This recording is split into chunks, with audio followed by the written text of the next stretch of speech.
Greetings, fellow Homo sapiens. I'm here today with Ben Wallick. Ben Wallick is a podcaster, host of the Secret Sonics podcast, on which I appeared on episode 72.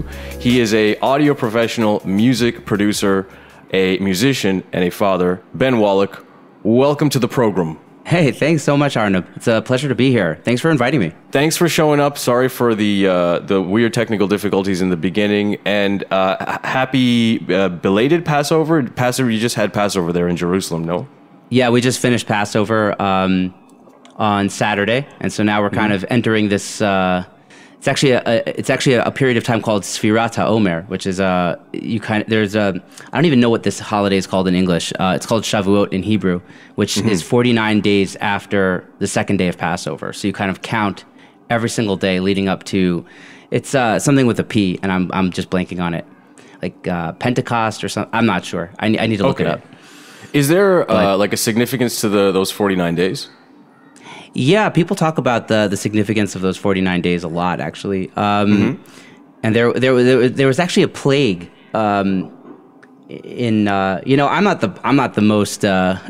the biggest historian buff when it comes to Judaism. I can probably tell you people who know this stuff much better than me. But there was a Rabbi Akiva, who is a very well-known Jewish rabbi in the I guess the pre-Talmud era. I guess the end of the Mishnah. I think they're called Tanaim, I think. And around his time, a bunch of his students died, and there was this terrible plague. And so actually, there's a lot of time in these 49 days. People don't have weddings until a certain date. It's interesting how according to the Bible, it should be a happy time period, but Judaism has kind of taken it into this it's a more serious, somber part of the year, which is interesting. And I don't know. People don't listen to music even, go to live shows. Yeah, people don't go to the movies, the more modern Orthodox people don't go to movies during these 49 days. But it's cool. You count it every night, and hopefully you don't miss it without a blessing. Well, that's really interesting, and it has an interesting resonance in relation to the fact that we're going through this Corona thing right now.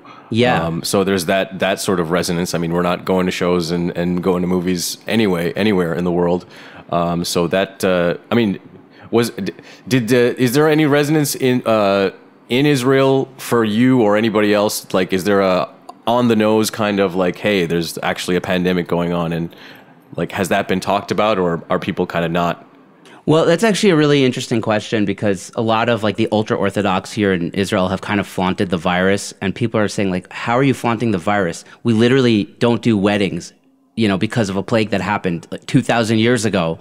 Same here with the ultra-Orthodox Hindus and even other faiths as well. So yeah, man, it's so distressing, because it's I identify as somebody who is at least practicing. I practice Orthodoxy. I do believe in God.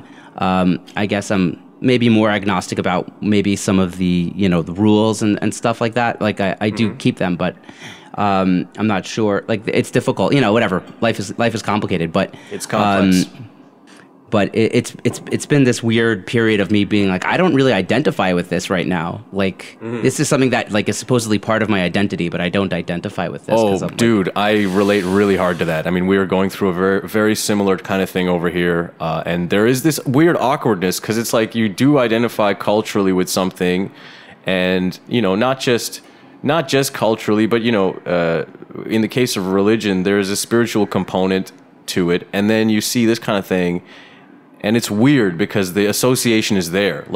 If enough people do things that are kind of, representing you, do things enough, and it's constantly in the media. I mean, I'm talking about over here. Yeah. Then it just makes you feel really weird and awkward about your own identification. Maybe you don't want to be so open about it. And it's very strange. I mean, that's, again, I'm speaking from my perspective. Yeah. But yeah. No, totally. We just had an election here in Israel, our fourth in 2 years, because our democracy is in a deadlock, actually, and there's a right-wing political party called the Religious Zionists, and this time they had a homophobic party as part of that group, and a I guess I would call it a racist party, because they're kind of anti-Arab, so they had, they had these two parties involved in this bigger party called the Religious Zionists.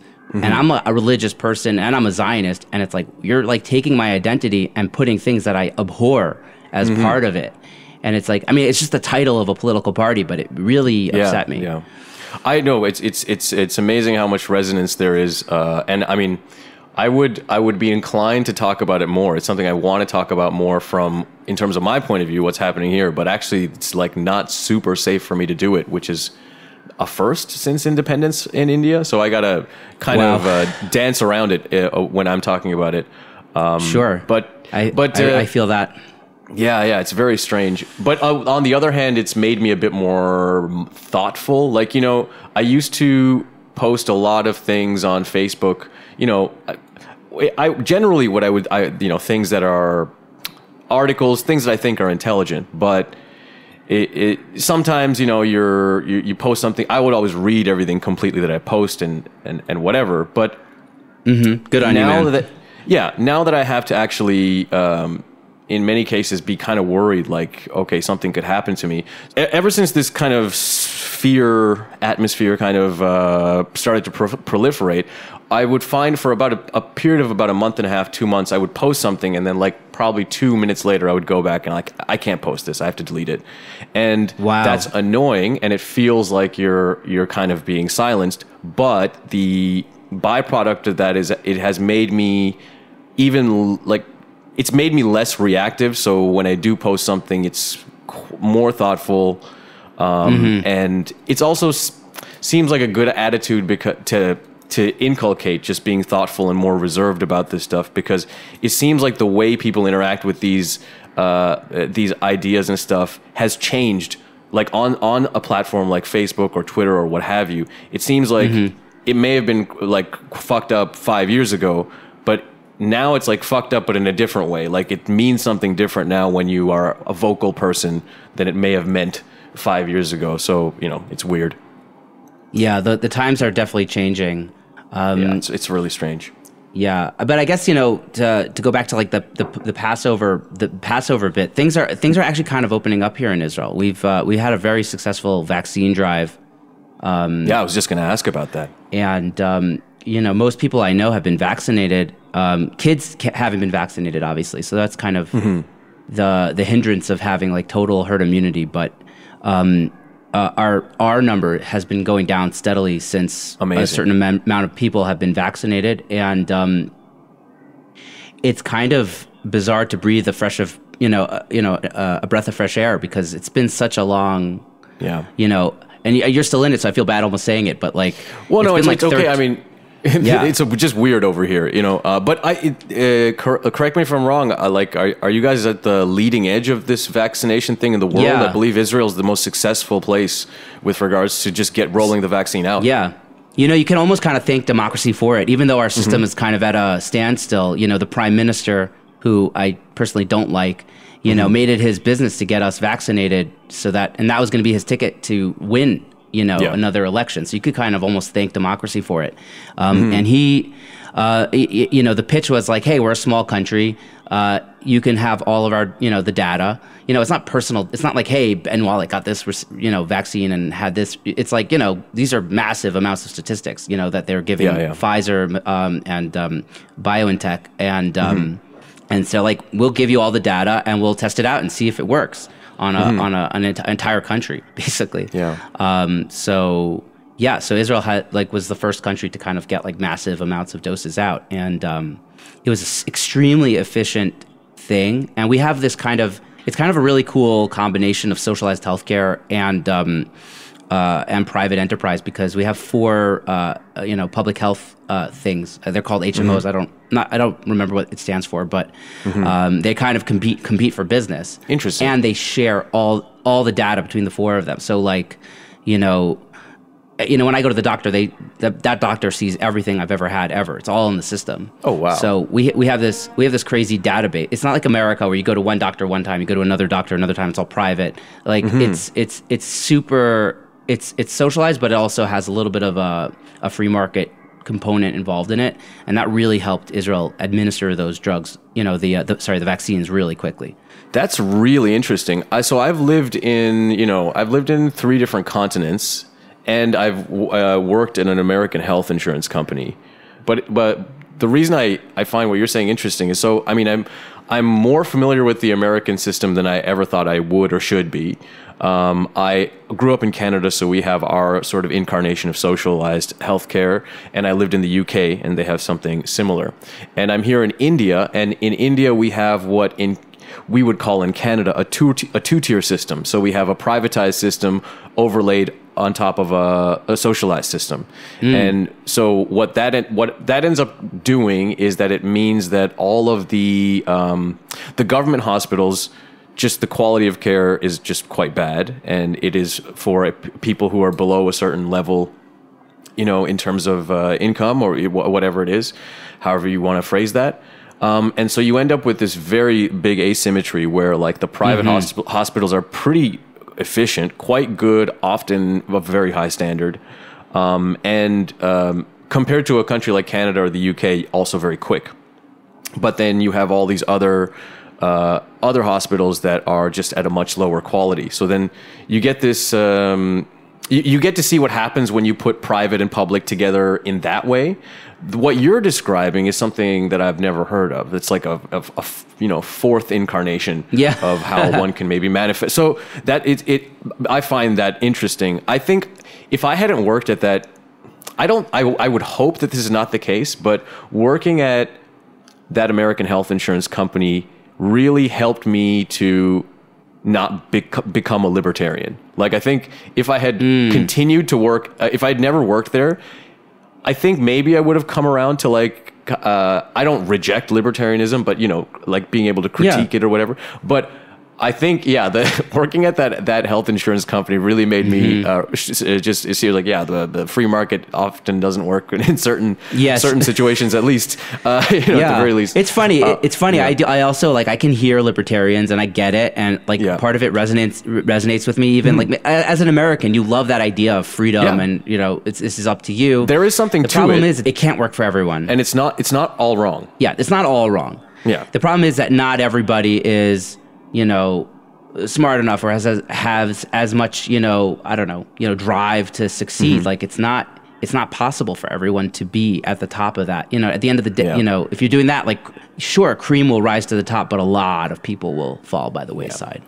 It's really about when you reach a critical mass of people that are sort of cast aside by the dominant system, then there's gonna be some kind of a bad reaction. So I mean, all these systems sort of destroy themselves in one way or another.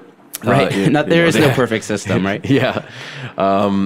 That's the most important thing to remember. I heard an interesting notion.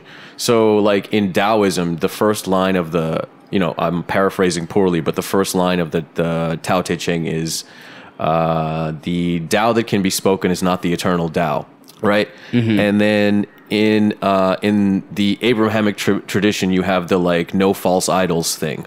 Can't remember the wording of it. And then in mathematics, you have this thing called Gödel's incompleteness theorem, which basically is it's a very difficult proof, rigorous mathematical proof, basically showing that even math has like this kind of, like any algebraic structure has this like incompleteness to it that's indeterminate. And one of the thinkers that I've been listening to for a while, he kind of drew a parallel between those three notions. The Taoist, like the Tao that can be spoken is not the eternal Tao, the no false idols, and Gödel's incompleteness theorem. And basically saying that as far as he likes to interpret it, it's all hinting at the same notion, which is like whatever model you have of reality, it's not reality.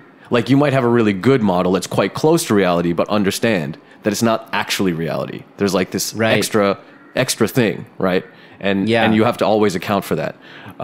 That's super cool. I find that you could attribute it to whatever you feel like attributing it to, I guess. Yeah, exactly. Well, it also makes you think about whether it's something like a incompleteness theorem that was proved, within a few hundred years, or ancient kind of wisdom.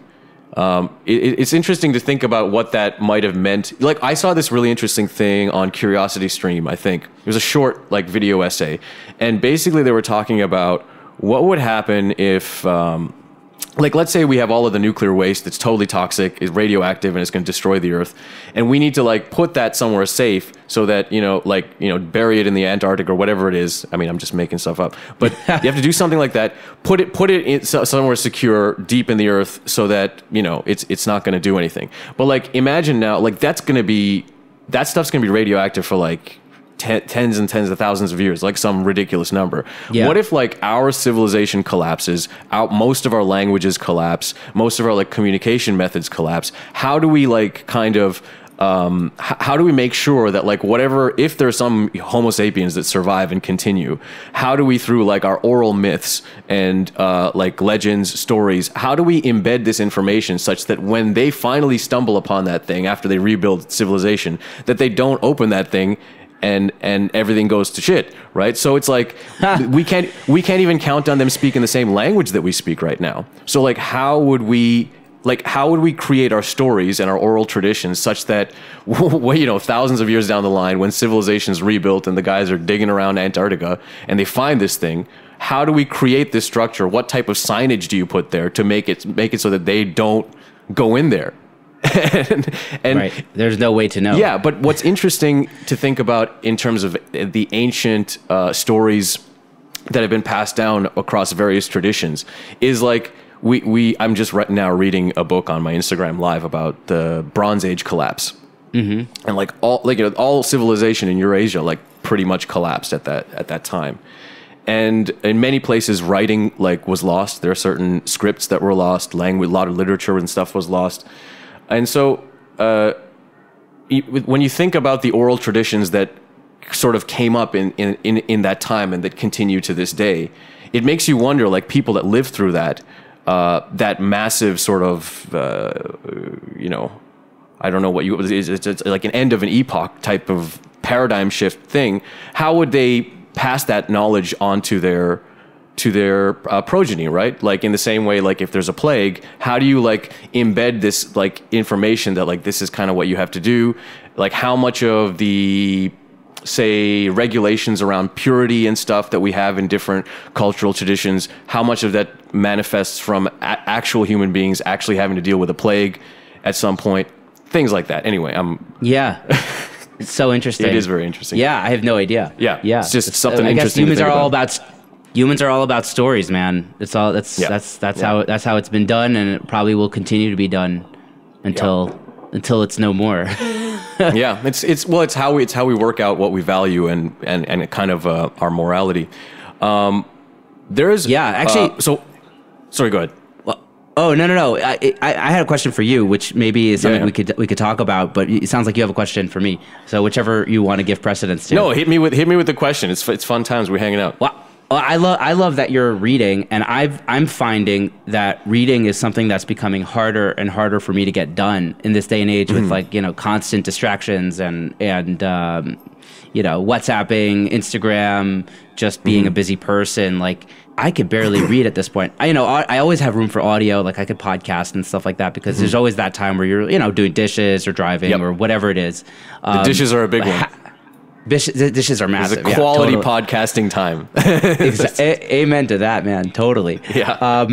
So what's the secret? How do you get all this reading in? How do you prioritize it and get it done? So, I mean, it's something that I really love. Part of it is just kind of the fluke of my life, both before I got to this point and even now. Like, in terms of time management, I feel like a bit of a fool maybe giving you advice, because, like, you're a parent, you're, like, running a different, like, it's funny. It relates to a question that later on I wanted to ask you, right? Because I'm this, like, single guy, semi-nomadic.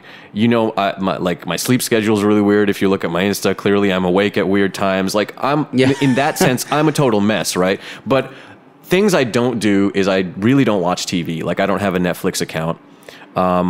And that's just a fluke of my life. Like, my parents took away cable TV from me when I was in the 5th grade.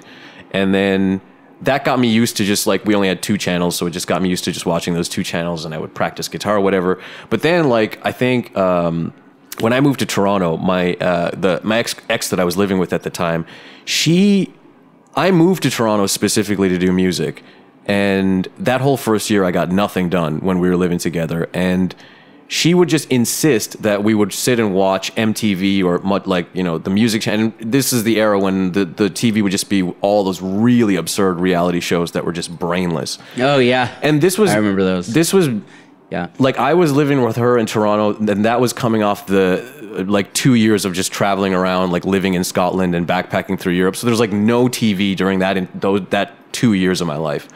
And so I was just so frustrated by having all of this horrible television on all the time.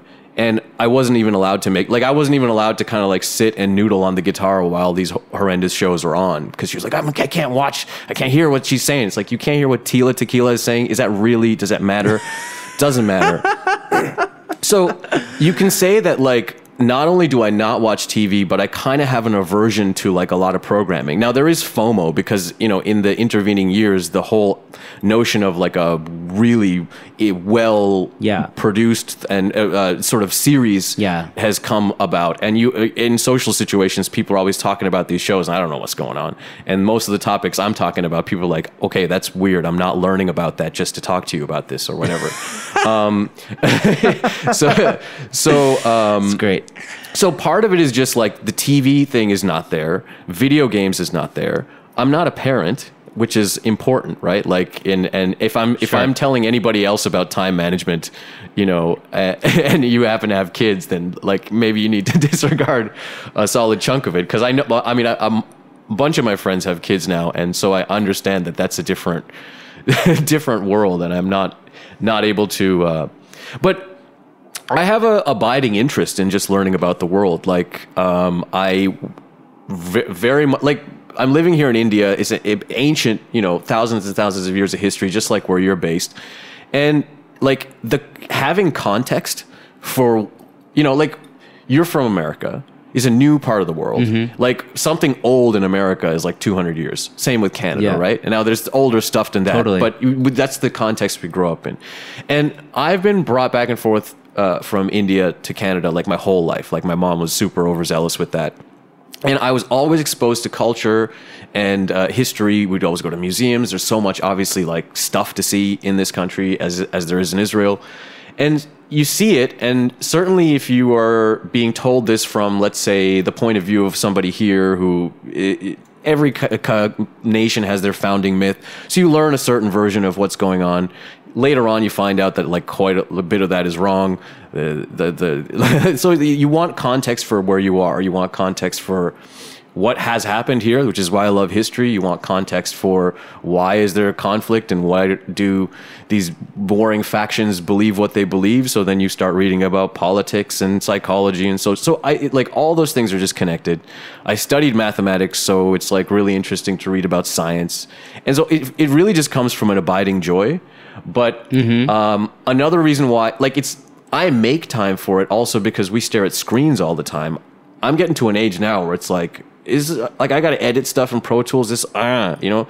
So when I open up a book and I just look at the book, it's like a massage for my eyes. You know, it's just like amazing. So even that. Certainly, if you live in a city where commuting is a thing, like that's a prime opportunity to read. So in Bombay, we have these auto rickshaws, and I just hop in those, and traffic is crazy in Bombay, and that's like, you know, solid 30-40 minutes of reading. Cool. The distraction thing is another, like the whole, you know, having your phone beside you and there's always like a message and that kind of stuff.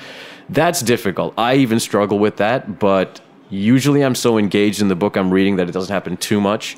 And, you know, you can always, if you really want to, put your phone in the other room. Yeah, that's the way to do it, I guess. Yeah.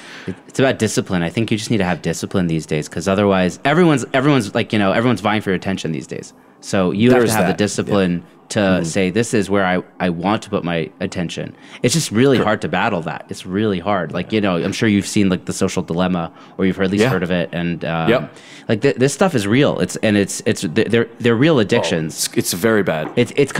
I've always likened it, and I've been saying this for a long time. Actually, it's kind of like, when we had the Industrial Revolution, and we didn't know what all those toxic things were going to do to people, but they did it anyways, and people got really sick, and so it's the same thing now. We're just messing with our brains. Oh yeah, and it's so profound because I mean the unintended consequences of things like social media are just like, I remember when we first got on Facebook, like in 2007, I couldn't imagine like the extent to which it has distorted our thinking. I'm sure we all have these people in our networks who like we went to school with and we remember them being pretty reasonable, and all of a sudden they're kicking like the craziest stuff. And Totally. And over here there's the propaganda. Like WhatsApp is a big thing that's used for propaganda here. Like there's been actual like lynchings and stuff that have occurred because of WhatsApp forwards. You know what I mean? And that's insane. Like you have these social media companies, especially when they entered, they don't have anybody. They don't know anything about the context of the area. And then it's hard to get people to like. It's hard enough to mediate things in English. And now imagine trying to mediate all kinds of hateful communal comments from all over the world, wherever you're at. I mean, who would have thought, that WhatsApp could be used for something like that? Yeah, it's absurd. Yeah, it really is absurd. But grave topics. There's something I really wanted to ask you that's a lot lighter, which is, so you're an audio guy and I'm an audio guy. And you're a music producer, and I'm a music producer, which is not weird. There's been a lot of, on both of our podcasts, we've talked to other music producers. But here's the fun part. You're a music producer that's a podcaster, and I'm a music producer that's a podcaster, which means that we can spend at least some time complaining about audio edit engineering from the point of view of podcasting and sharing, some tips, whatever it is you're doing. As you've seen in the setup before we started, I'm dealing with quite a DIY situation that is always like, oh my God.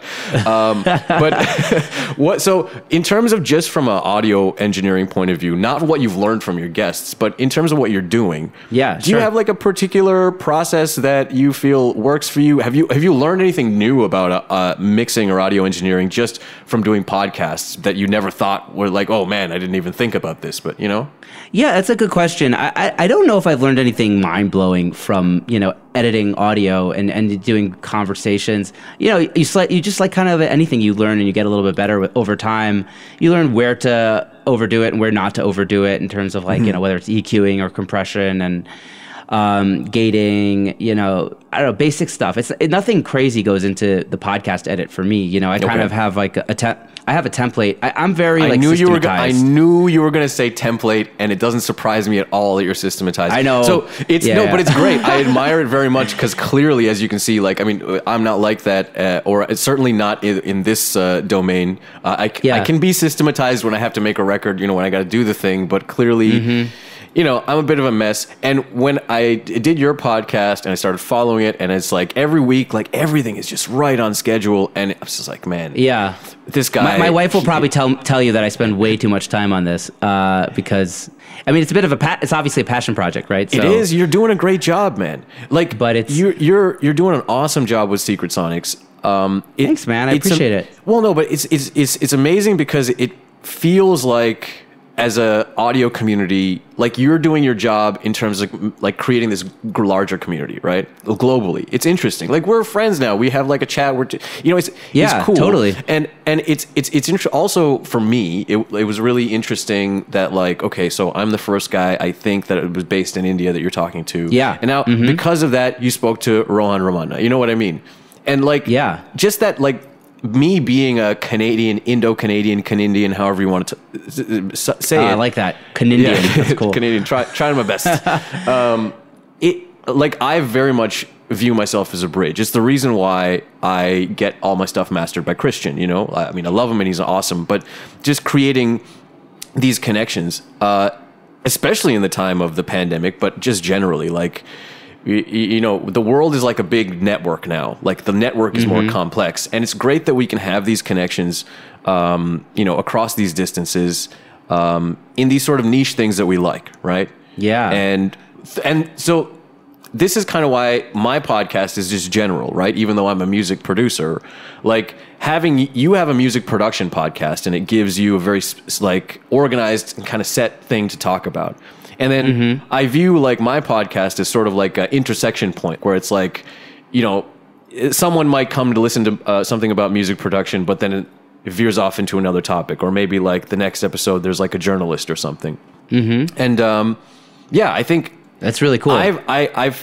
I feel a lot of, I don't know, warm, fuzzy feelings about the whole podcasting thing generally. I absolutely do as well. Yeah, because you just have these great interactions at a time when we need that more than ever, right? And not just superficial, you know, 140 characters or 280 or whatever it is they're doing these days. But these just, you know, it's wonderful. It's like the only place left on the internet where people have real long format conversations, talk about stuff that aren't just surface level, like you said. And actually have dialogue, because I feel like you know, people, like, I might see somebody on the internet and think they're like a nut job because of their beliefs or something, but if you actually get two people in a room and they start talking, they're going to find common ground. It's like the internet is actually what is pushing people to the fringes, and when you have a conversation, you could kind of meet in the middle and kind of find common ground. Like I have friends that live on my block that I completely disagree with on politics and all kinds of stuff. But we can talk because we're living in the same block, and we can talk about things that we both enjoy, you know, coffee or whatever, you know, stuff like that. Like just being with somebody in person or having a conversation, even through Zoom, is so great at that human connection. Breaking bread together, laughing together. And you know, it's amazing how easy it can be to kind of connect with somebody that can be quite different from you.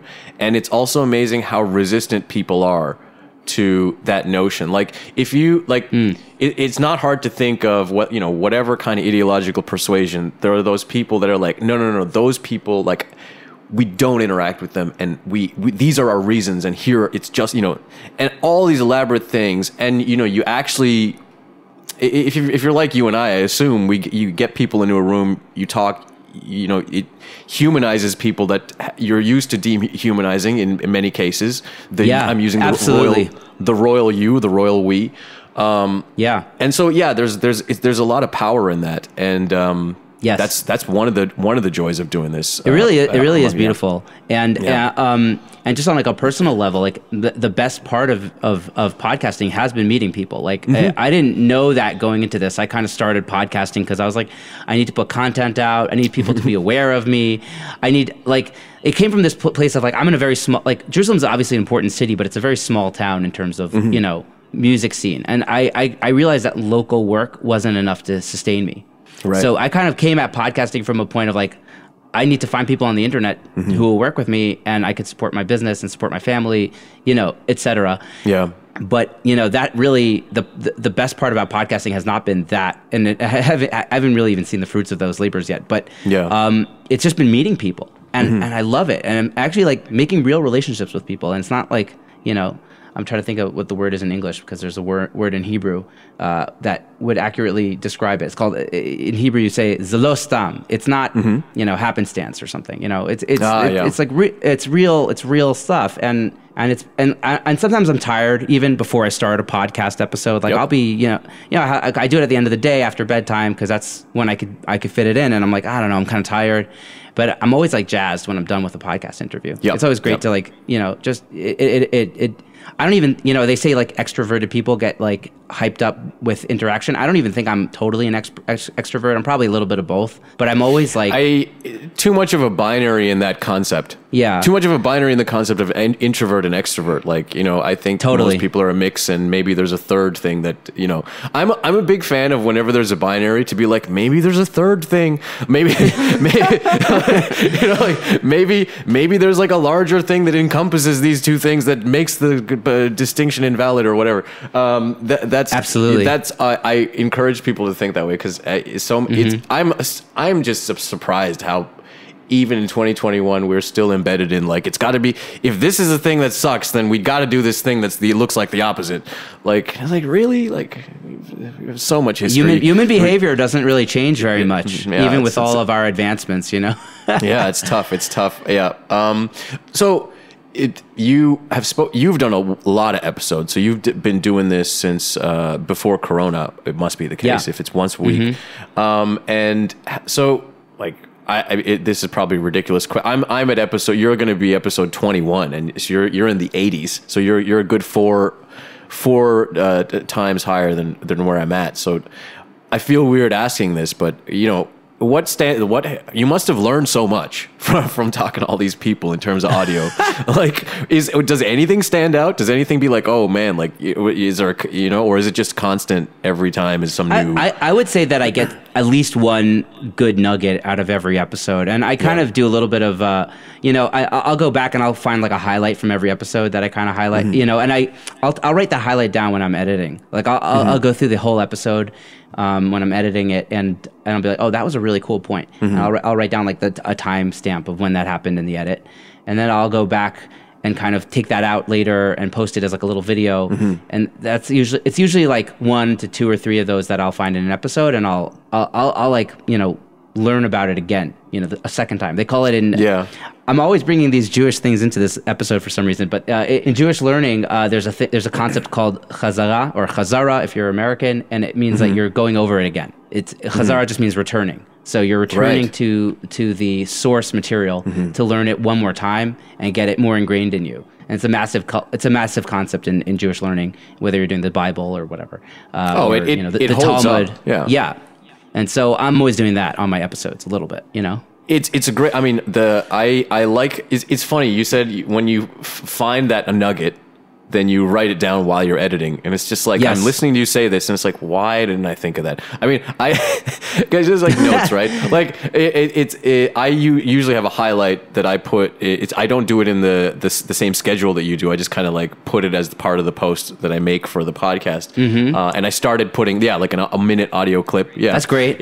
But I always like just figure it out at the last minute. It's like, why, shit, I should write that down while I'm editing. It's just, it's funny the things that you just don't think of because of whatever. Yeah. Everybody has their own workflow, and I've kind of just developed my own workflow because that's just how I work. And it's not like I haven't really, you know, I haven't asked other podcasters how they do their podcast. I mean, I listen to other podcasts and I've gleaned information from that, but it's at the end, my workflow is just like what suits me and just what I've been getting used to doing. In terms of like what I've learned, I mean, I would, which is your original question. The biggest one is people. Like the same thing as before. Just like you gotta network with people. You gotta become friends with people, and that network will lead to, you know, getting better work, getting you know, working with artists that you want to work with, and stuff like that. That would be my biggest takeaway. You know, obviously there's some technical stuff that I've learned. You know, about, you know, how to set up a mix. You know, whatever it is. You know, there. Things that I tried to implement and then I decided not implementing, like there's an author named Mixerman who I had on the show relatively early on who was telling me about, you know, I kind of set up my mix, you know, I do the mix session while I'm doing the production. So, you know, first day of production, that stuff goes into the mix session. Then I do another, then I'm doing like, you know, guitars. Then I'll export the guitars, put it in the mix session. I just felt like that was too much of a... That's a lot. I tried it out a little bit, and it doesn't quite work. I do make separate sessions for different stuff now. Like just because the production session could be so overwhelming when there's like, especially when there's a lot of VSTs and stuff, and it just becomes really cluttery. So that's the key takeaway is that like the production session and the mix session should be different, like separate. And I mean, absolutely. I use different DAWs. Wow, that's awesome. Yeah, because like Ableton, the workflow in Ableton for me is just amazing. Like I used to do everything in Pro Tools. Like I would make beats in Pro Tools, and if anybody know, like I probably I told you this already, but I only started learning Ableton after I moved to India, and it is amazing. And like the Ableton 11 seems to be sort of going in on Logic's territory as well, because Logic is something that I've found is really like preferred among a lot of people use it, but specifically people that do like film scores and orchestral stuff really like Logic. And it looks like I'm a musician and I use Logic. I feel like musicians always feel very at home very quickly. If you want to track something, like Logic, like for up until now for sure has been better than Ableton in that regard. Although the counterpoint to that would be like if you're a musician that likes to do live looping and stuff, then it's different. But it seems like Ableton has just introduced some form of comping to their new thing, and it seems like they've added a bunch of like orchestral instruments to their just like native collection. Cool. That are quite so. But yeah, I mean, it doesn't matter. To use whatever DAW you like. I love Ableton for production and just like the composition, so I do as much of that in there, and then I do the mixing in Pro Tools. And just that separation, the separation happened by accident. It only happened because I was trying to learn Ableton, and I was like, oh man, like this. And what that does is it makes it really clear when you're doing like a mix decision versus a production decision, because sometimes it's like blurry, Absolutely. right? Totally. But the thing that about like you just constantly mixing, like you finish a session, send it to mix, update the session, the production, mix again. That I find, I used to do that when I was started off, because you would always just want the newest iteration to sound as good as you think it can. But I found once I stopped doing that, like it was easier to have clarity on the mix. Like I like to just not mix as much as I can until the track is as done as possible, so that when I am mixing, it's like, you know, I'm really mix zone. Yeah, I'm paying attention to that.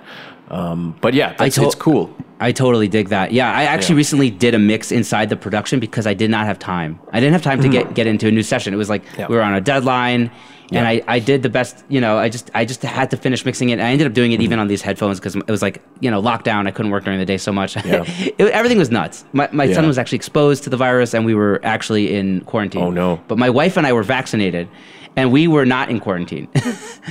So it was this crazy, bizarre, it's like everything, it was like the climax almost for us of like this pandemic.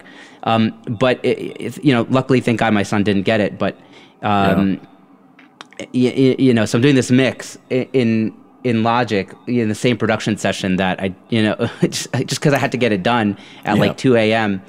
and it was like a pretty muddy mix. And so come time to mastering, it had to be, you know, pretty brightened up. And it's just like, I wouldn't have made it that muddy probably if I had mixed it in a separate session. I would have taken time. I would have like discovered things. You know, because it was so rushed, and especially because it was in the same production, it was in that same session, in Logic, I just completely missed that. Yeah, it gets confusing. It worked out because just whatever, the mastering engineer, you know, who was the artist, just bumped it up a bunch in the high mids, and it sounded great. You know, but you know, I probably would have de-essed a little differently had I. Oh, headphones will put you at a disadvantage. I can use them if I have to. And I mean, I have my, you know, they always say use your ears, but then like I have my visual tricks to help me if I'm in, because you know from our previous conversation that I'm always in different setups, and it's like you don't have the chance to like learn your monitors, you know, in that way, and so I kind of have to make up for it in a different kind of way. So I have certain visual tricks that I use. I still use my ears. I mean, come on, but so the separate sessions is a big one. And it's also good that you have the skill to mix it in the session when it isn't a deadline situation. So it's like, it's good to have those skills in your pocket, but, you know. Yeah, I do a lot of, if I have to, I have a lot of like pre-saved channel strips for reverbs and, you know, auxiliary sends and stuff like that. That really help me if I need to like put it in. I could just do it real quick. Like, I know this reverb will work, and I'll just add an auxiliary and put that like channel strip inside of Logic, and then bam, that reverb that I know I like is kind of up there. So that can help me work a little bit faster when I'm doing that. You know, that's obviously in my mixing template, but I could always just incorporate it into another session really easily. Correct. And then it's just about whatever you send the audio, how you send the audio. Another interesting takeaway from podcasting, actual things I've learned from people is, you know, I did learn a lot about mastering. You know, not just from Christian, but from other mastering engineers. You know, obviously all good episodes. But I really understand what mastering is now, and I don't know if I had a full grasp on what it was before. And more than ever, I don't want to master my own mixes. And I just love that. I'm slowly learning that I need to bring more people in, you know, to the process. It's such a big thing. Once you get that, it's like for me, I kind of had to go through that long phase of doing everything myself, because like music producers were like architects. as compared to the engineers, right? Like the engineers have like depth and specialization in their various areas, but like as architects, we have to have a like relatively good understanding of all the moving parts. So if you're like, you know how to play a bunch of instruments, you know how to like write a song, you know some mixing, you know how to use most DAWs, you know a bit about mastering, you have to like go through that phase of doing a bunch of stuff yourself. And then for a while, you know, your ego can make you think like you have to, and then you do it for longer than you do maybe you should. Absolutely. But ever since I started sending my stuff to Christian, like first of all, just having that dedicated guy, like and having that relationship, but also just not having to. I mean, by the time you're finished mixing something and you want to master it now, it's like, how am I going to make this better? Like, I need that second opinion. And now, especially with the most recent project I finished up, I don't think I'm going to stop mixing all the time. But now I'm more open to, depending on the project, sending it to one of my friends who's a mix engineer and just focusing on like just producing the song really well. And that is, you know, I didn't think I would get there. I really enjoy mixing and have a lot of like, what's the word? I'm protective about the mixing and the process and how it, you know, so. Yeah. I am. But, I would be too. Yeah. Yeah. But if you have somebody you trust, like, especially if you have like a mix engineer, a friend of yours who you like jive with, like maybe you jibe? What vibe? Sorry. Yeah, I think jive and vibe are both good. Yeah, but jive I think is something else. The jive is a different. It's not a word that I know of. Yeah, it may not be a word. But yeah, like I have a friend over here.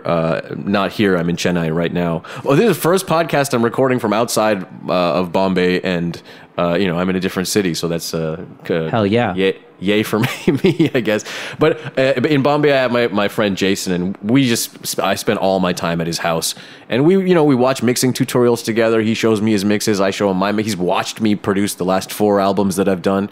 So like we know each other's kind of taste and like, but then we also are different people. So like he's a guy I would trust with my mixes. You know what I mean? Like if I like totally if I don't want to mix something, B, if I actually want to give work to my friends and like help the ecosystem. Yeah. Right? Yeah. You know, so like there's that angle as well. It's like the idea of helping, like giving each other work. Like I get work because of that, right? Like yeah, for sure. Like my friend Jason that I just mentioned, like none of the stuff that I've done here in India would be possible without him. Right. And it's all because he's just like one of my closest friends, and we just hang out and talk about everything, including lots of music production stuff. And so it's like, of course, I'm going to try to figure out a way to give him work back at some point, you know?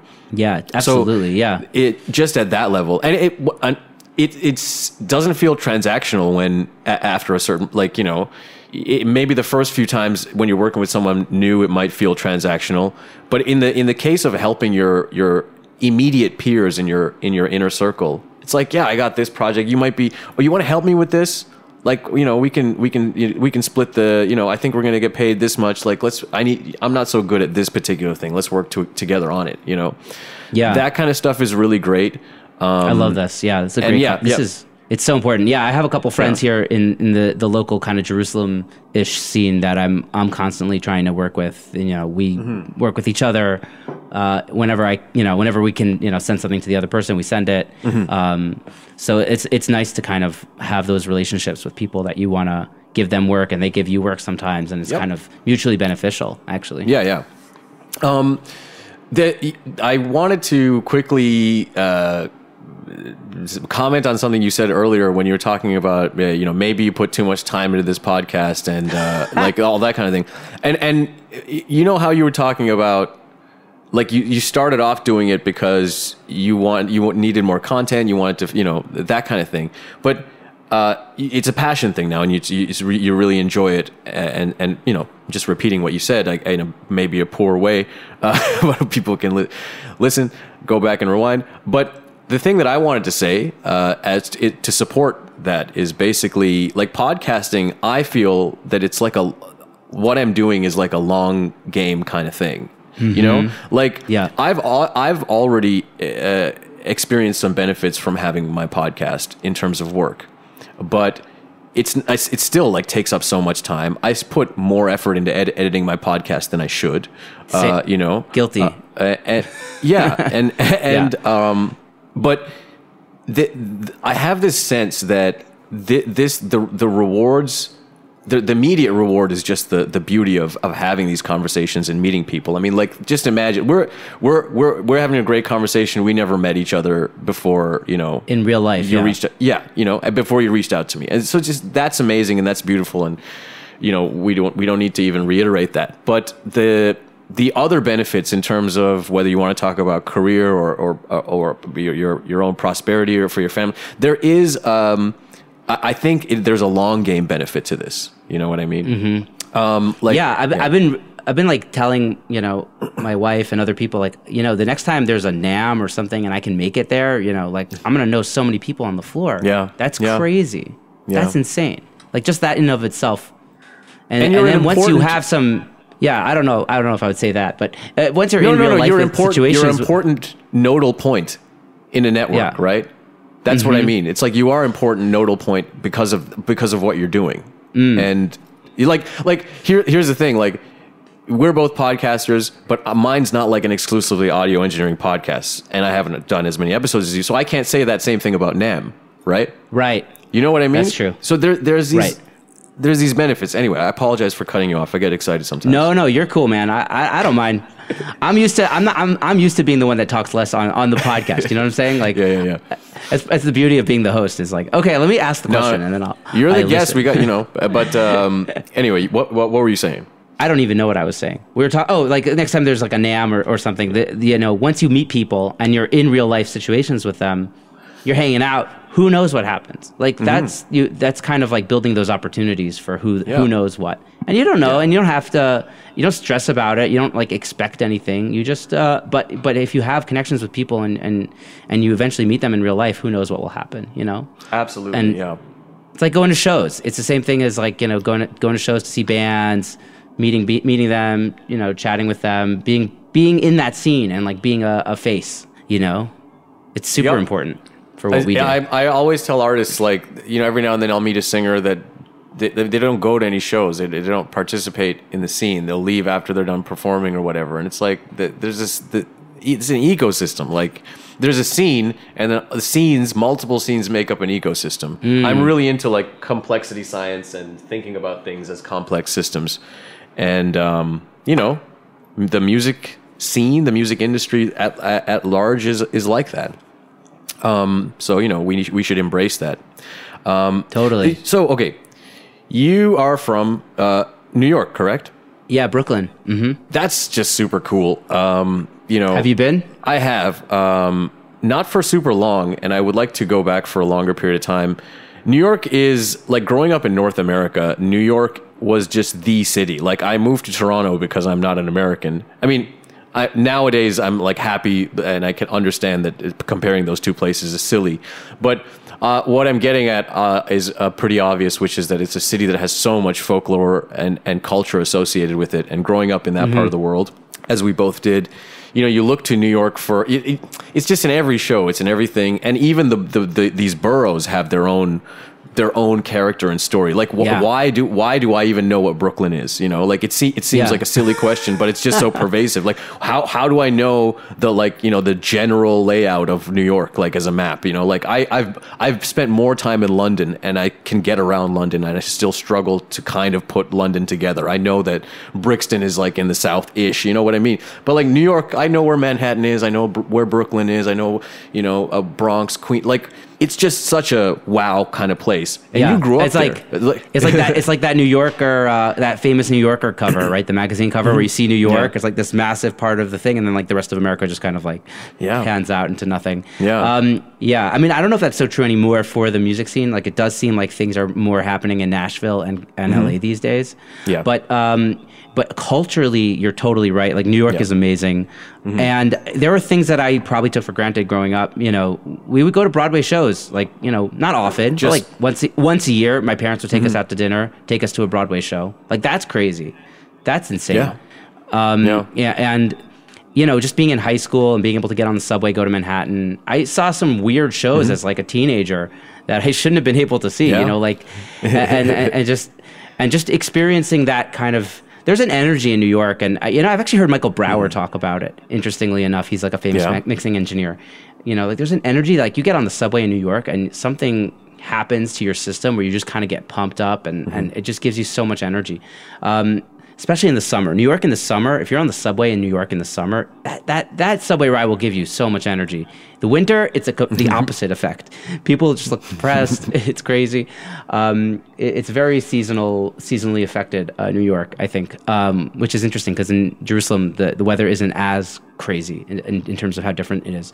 But there's an energy there that really, it definitely feeds you. And I definitely got some creative juices from there as a kid growing up. Yeah. And in college also, yeah. Like it's wild. I don't know. I don't even have like too many specific memories that are coming to my mind. But like definitely you New grew York. up there, so I mean I can understand. I mean it's a difficult question because it's like, yeah, of course you grew up there, so at some level it's just like the normal, this was my childhood, you know what I mean, or this is my life when I lived there.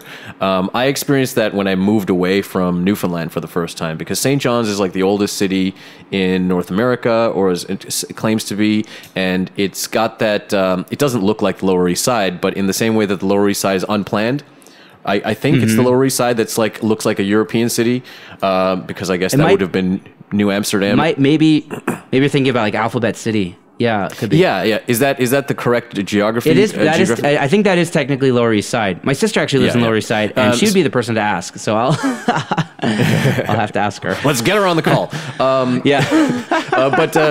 But so St. John's is old enough where the streets are just all random, like there's no grid, and so but it also is.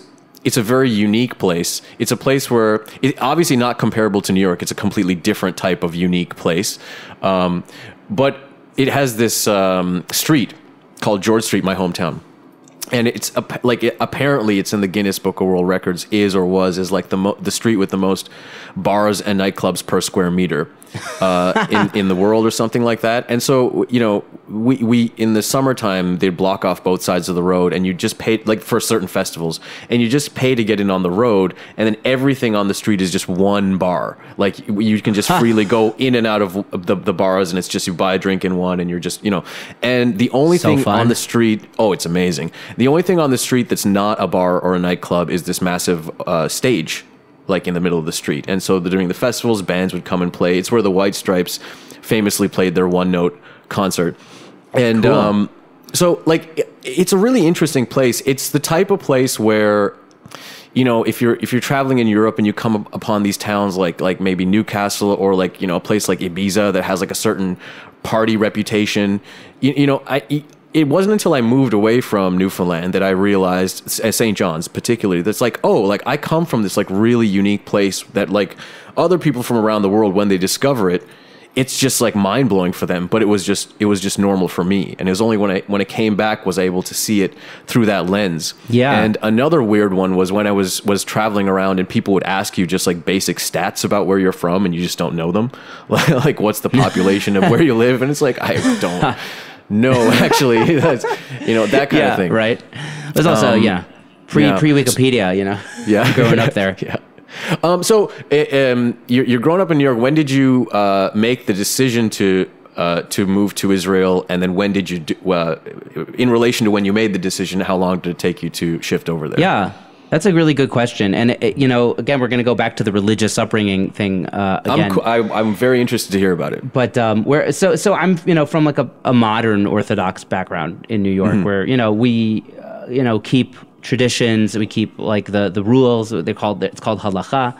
And we pray 3 times a day. But we're also a bit more open to the world, and we learn, you know, secular studies and sciences, social studies, everything. Like, you know, I grew up studying all this stuff, you know, on equal footing with, you know, Judaic stuff. Right. And I just had a moment of like, in high school, I did maybe like a 6-week program in Israel, like, you know, just going as like almost like a camp thing, just to see, you know, because you know it's the Jewish homeland, so they send kids to Israel to check it out. And they have that as a thing, right? Like if you are Jewish, you can just go to Israel, and there's like they have a kind of a tour. So like it's not that's not what I did, but there is something called birthright, where if you are Jewish, I think even if you have just like one Jewish grandparent, like whatever I think it's like because like Hitler defined somebody as a Jew if they had one Jewish grandparent. So I think if you're that Jewish, even you can apply for birthright. I might be wrong, so I hope I'm not saying stuff that is false. But yeah, so this thing called birthright is basically people who are between 18, I think, and 28 or 30 or something. If you're a young adult, you can do a free 2-week trip to Israel. That's very interesting. And check it out, which is really dope. Yeah. And it's like funded by like philanthropists and stuff like that. I think I have one friend that I met in Australia who had done that. That was the first time I had heard about this, and I was like, that's a very, very cool and interesting program. Yeah, it's really neat. And I think it's important for Jews to be exposed to Israel because it's not what people think it is in America. And a lot of like people think of Israel as this very Eastern European Jewish thing. Like I would call it Ashkenazi, which is like Eastern European Jews. And it's so not. It's so Middle Eastern. Like it's people. I was not expecting you to say that. Well, it's there's a lot of Oriental Jews. Most of the Jews here are Oriental descent. So people from, whether it's Egypt, Morocco, Syria, Iraq. Baghdad was a third Jewish before the state of Israel. There's 0 Jews in Baghdad now. So like, interesting. Yeah, Israel is totally a combination of so many different types of streams of Judaism, people from different countries, and it's not just about post-Holocaust the Jews of Eastern Europe going to Israel. It's much broader than that. Is that what people think? I think some people do. I think it's really interesting when you said that. So my perception of what people think, and then my perception of what you were going to say as the counterpoint to that, was all mixed up. And not, okay. Well, what did you think? What did you think I was going to say?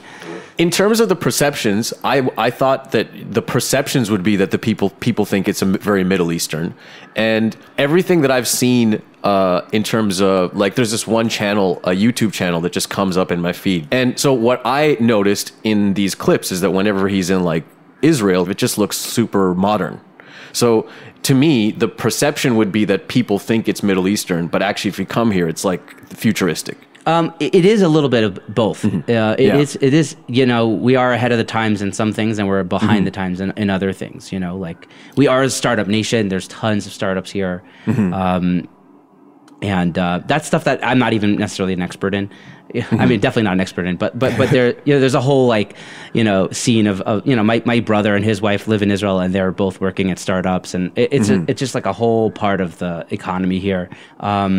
That I'm less interested in, but it's super. Yeah, we're very fast thinking. Companies dealing with like self-driving cars, all that kind of stuff. But there's also a lot of the country that are doing just like real like blue collar work and that kind of stuff happening here as well. So it's a big mix. But I do think like American Jews maybe do feel that that Israel is just kind of like I don't think they get it until they come. Interesting. You know what I mean? Yeah. If that makes sense. Yeah. Okay. But actually, to go back to people know more about this stuff than I do. But to answer your question about my situation, is that I did have like a bunch of cognitive dissonance because in the Bible you're always taught about like you want to go home to Zion, you want to go, you want to be in Israel, you want to be in Jerusalem, and it's like it's so easy to be here. Yeah, like we have been gifted this country that should be a homeland for Jews, and like what am I doing in New York? That's interesting. Like, I never thought about it that way. So it was like coming from like a really religious place, actually, of like like religious cognitive dissonance of like, if this is what I believe and I'm saying these prayers 3 times a day, like shouldn't I want to be where this is? Like shouldn't I just be here? And even if it's more difficult and whatever, So it kind of came from like a very idealistic place. Which I don't know if I could do that today at 34, Okay, so no, this is super interesting. So this is something that I think I knew, like, I never connected these dots. Like, so correct me if I'm wrong. Basically, a big part of your faith is connected to this idea of returning to a homeland. And so I knew that, but so this is, as somebody who's practicing, it's just, like, I was raised in Hinduism. There's nothing in Hinduism that tells me I got to go back somewhere. Right. So what I'm just realizing, what's just sort of connecting for me in my brain is that like, if that's a tradition you're raised in where this notion of returning to a homeland is pretty fundamental, I suppose. Yeah. And then you're just like, wait, this place is there, and I can go. I might as well go.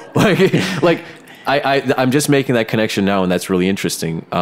So yeah, you're saying it seems it's almost like too simple, right? It's like so you basically you're saying that you may not have been able to make that decision now at 34. You mean more from a practical point of view? Yeah, I mean, I don't think I'm as idealistic now as I was then, because I see the flaws in all the systems. You know what I mean? Like, okay. Is there anything about that you're willing to maybe ruminate on? Like, since the time you made the decision and you came over here, like, what has changed with regards to your perception of these things, idealism, so on? I don't know. I just think it's harder when you're older to let idealism come before pragmatism, because you become comfortable where you are, and you live the life you live, and it's hard to uproot that. Yeah. And when I was so I ended up coming here when I was 22 after I finished my degree, and it was just like I couldn't wait to get on a plane and come here. Like, I was just like, I'm going to finish this degree so that, I had to do a degree, right? Obviously. This is the American Jewish way. Indian diaspora. I say now, ever since our last conversation, I keep going back and forth between diaspora and diaspora. Because oh, cool. Yeah. Right.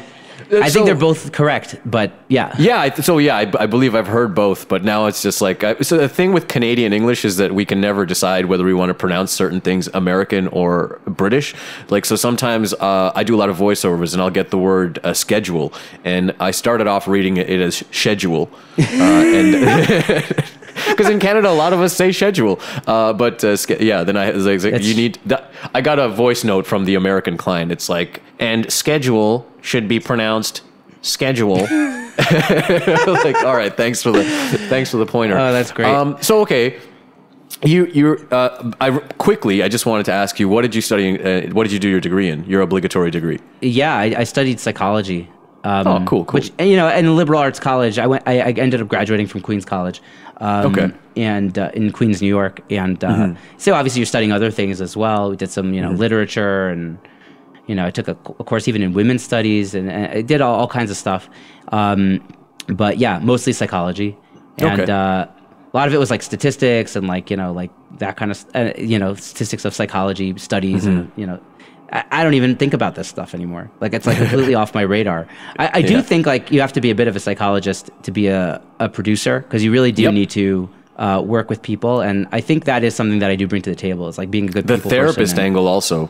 Like, I find, exactly. It's just, you got to like understand who you're working with, figure out the right kind of things you want to suggest to them, be receptive to what they're saying, and really understand them so you can do... You need good emotional intelligence. Yeah, you really do. Yeah.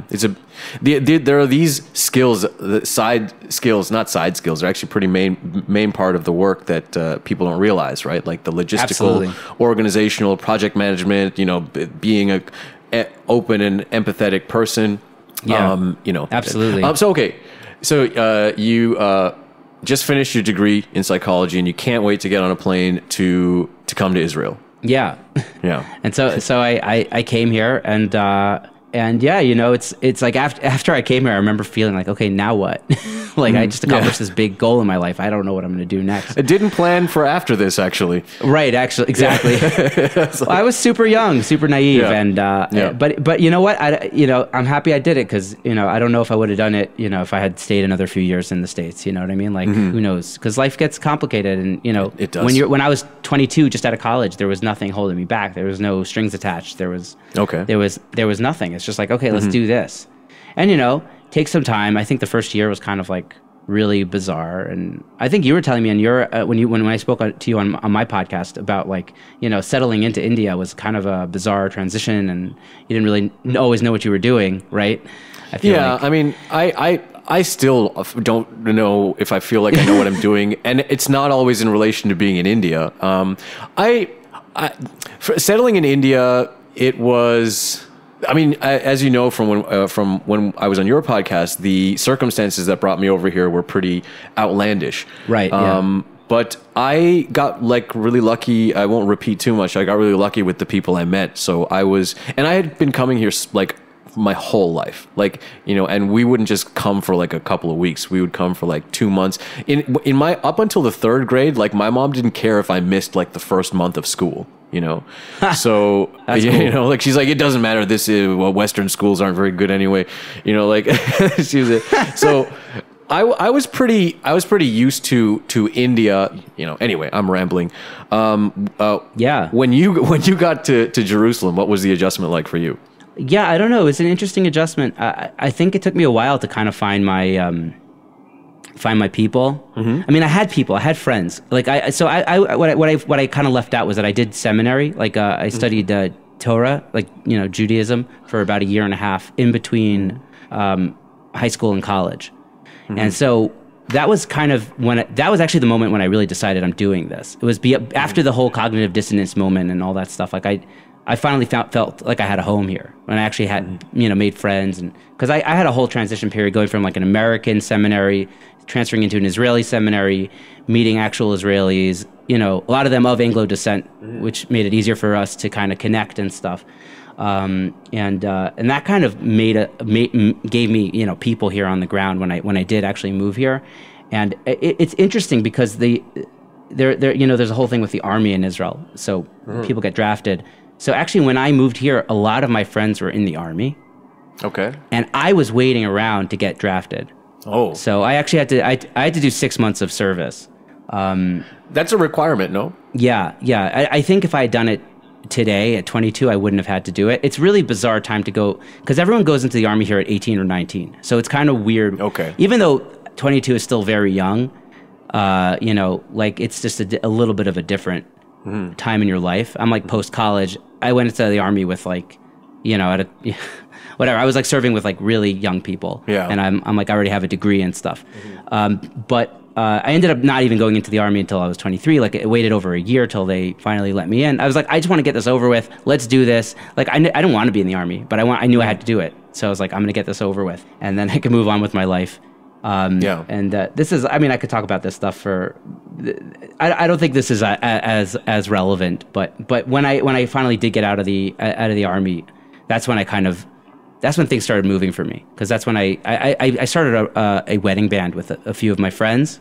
Cool. Who are Israelis. Most 2 out of 3 of them are Anglo-Israelis, and that was kind of what started my, I don't know, you know, artist social scene thing. You know, like kind of beginning this wedding, like, you know, forming this wedding band and beginning to do shows like that, or events. Really, it's not the same thing as doing, you know, rock shows, but you got to start somewhere. I mean, I know it lots keeps of you people working. Well, you know, you need that, and I know lots of people who I know lots of people in the indie scene here who do that. You know, like that's a good paycheck. Yes, and if you're a performer, like it's you know it's we wish we got paid for these like artistic, like, you know, expensive, you know, projects, but those are the ones you got to like invest in, and you get your paycheck from those kind of things. So it's and everybody has an entry point into this world. So yeah. So. But I will backtrack for a second and say, like, while I was kind of waiting around to join the army, I ended up like working at a restaurant, you know, waiting tables, and I actually had a bit of an internship at a studio, which I didn't get as much out of it as I would have liked to. I'm still really close friends with a couple of the people that were there, but it was I just don't think that much was happening. It was kind of like it was a combination of like a recording studio and a film studio. Okay. And the film side was very busy, and the recording side was much less busy. And so like I would show up and like I'd be hanging out with the video guys, and nothing was really happening in the recording studio part of it. Whatever. It was like a great. It was also like a really cool like way to meet people and stuff, but I didn't learn that much. I didn't really cut my teeth. I would say like I don't tell people like I had an internship where I really cut my teeth learning about audio. Like. I did more of that on my own. I was like, that's like kind of when I was beginning to learn GarageBand, Logic, etc. That kind of all happened in that in-between period before the army. The post-army is when I kind of like started being a part of a scene, and pre-army it was kind of like me by myself learning what a DAW is and acquiring the entry-level skills and beyond to do the thing. Yeah, and actually it's actually kind of important that all my friends were in the army at the time, because I didn't really have my buds weren't around as much, and that kind of and I had to scratch my creative itch, that creative itch thing. And that's kind of what really led me down the hardcore path of wanting to do audio and recording and mixing and stuff like that. So, no, that's great, and that resonates with me as well, because I'm a self-taught guy. Most for the vast part, in terms of audio engineering and even music. I mean, I did lots of different music lessons, but so much of what I do across the subdomains are I'm self-taught. And it's interesting what you say about your time at the studio. You didn't cut your teeth in terms of audio, but you met good people. Yeah, and totally.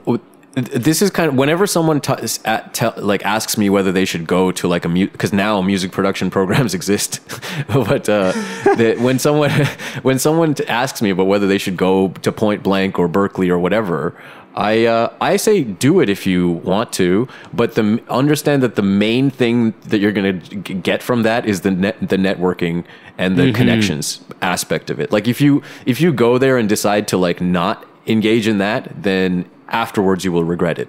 So it's like, don't not do it, but it's sort of like an MBA program in that sense. Like MBA, like what the hell do people learn in an MBA program? It's just a bullshit thing. But you go for the networking. Like if you just go and take the courses, pass the exam, and have your MBA, that's going to be useless, especially in this day and age. And there are many. It's true, but there are many programs that are like that, right? Like there are some programs where it's just practical. Like if you learn how to code, you learn how to code. You don't gotta but. And I feel the same way about music production. Like you learn so much on your own, and all the resources are there online. But it's that entry point into meeting people, whether that's through the scene or at production school or at a studio internship, whatever the case may be. Yeah, it's funny. I don't even think about this very much, but actually, those connections really did do something important in my career down the line. Because one of the video guys. So I actually worked with Shine. I don't know if you remember who Shine is, but he took the fall for P. Diddy in that shootout scene in New York in like 2001. Do you remember this? I remember like vaguely, J-Lo and Puff Daddy go into a club, shots are fired, somebody's got to go to jail.